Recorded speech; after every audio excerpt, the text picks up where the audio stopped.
Over the years, I've accumulated quite a lot of wall warts, many of which have barrel jacks, but don't produce 5 volts DC output. So I hopped onto Jameco and found this nifty kit, which says it is handy like you wouldn't believe. Let's put that to the test.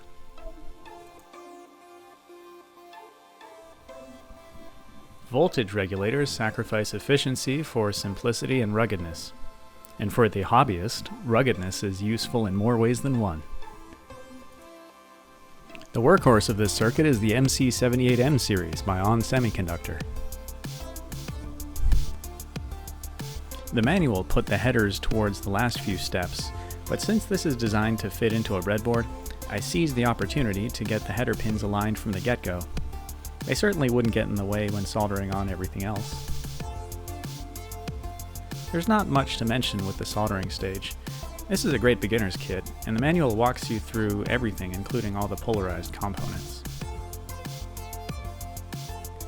But one thing I thought was interesting was the option here to configure the rails by using a solder jumper on each of these 2 pairs of half-moon pads. I'd never seen that before.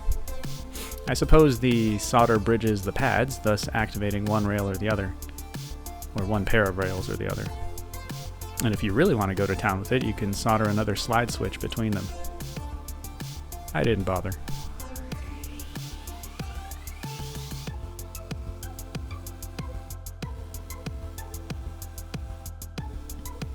With construction out of the way, it was time for the smoke test. This is where the ruggedness really comes in handy. If there's a bridge or anything that might cause a short, the heat sink of the regulator, which is connected to its second pin, becomes too hot to touch within just seconds. So if the test circuit doesn't work immediately, switch it off.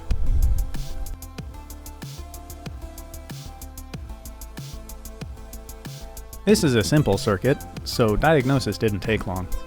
Sure enough, I had unwittingly bridged the cathode of the LED to ground here.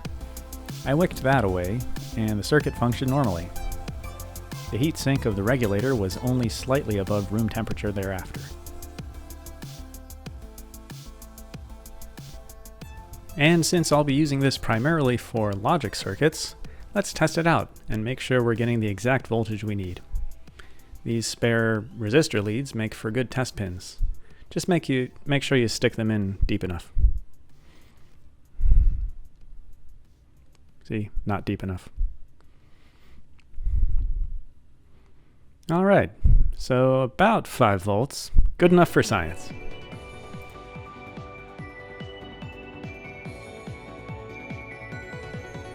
I've been using this little voltage regulator for some time now, and it's served me well. I hope you enjoyed this video, and thanks for watching.